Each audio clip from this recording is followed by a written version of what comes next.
there! So I wanted to make this video about the vacuum cleaner. Tyson doesn't really like the vacuum cleaner very much.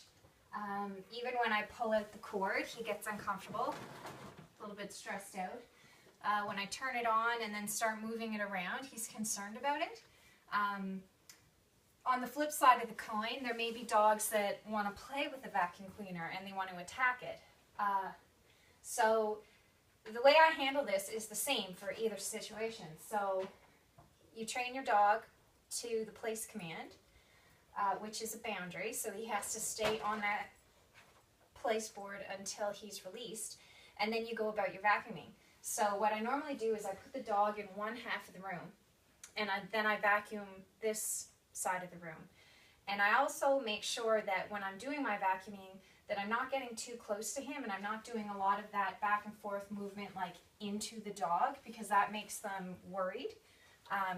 And then when I'm done with this end, what I'll do is I'll turn the vacuum off, I'll move the vacuum, put the dog in place on the other side of the room, and then I can continue my vacuuming. So this way the dog knows where he's supposed to be. He's in command, so he's got a job to do.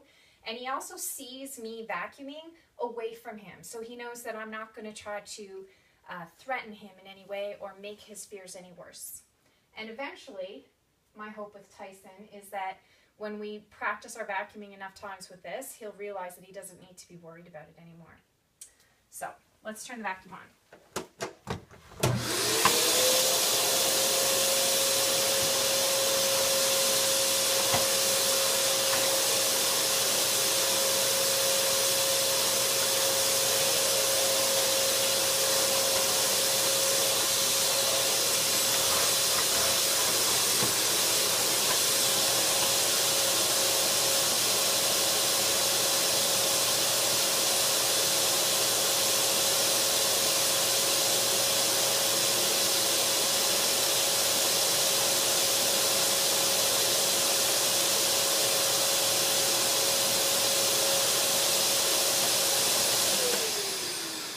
So as you saw, with the vacuum cleaner turned on, I went over and I gave Tyson a little bit of food reward, which he ate, no problem.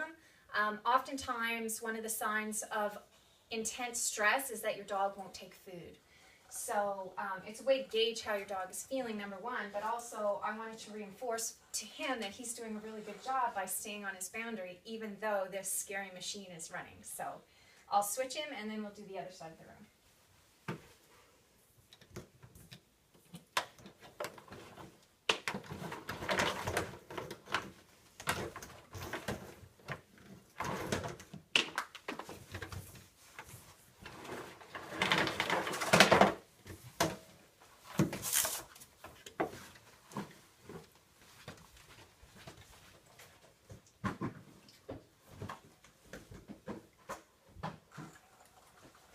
Good Tyson.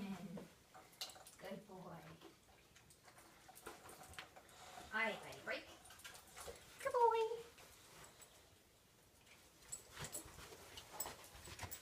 Tyson, place. Sit. Good boy. Down. Good job.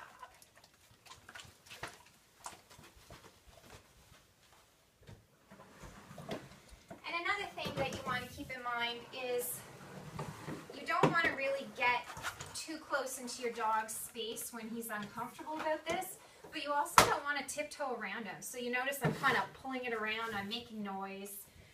When I pull the cord out, it's kind of making like, you know, this whirling noise. Nope. And he's concerned about it. He may break his place. So I give him information. I mark what he did with a nope, meaning that's not what I'm looking for. And then I guide him back to his play spot, back into position. Good boy. And then I just go about my business. So I'm not catering to his insecurity. I'm not tiptoeing on eggshells around him.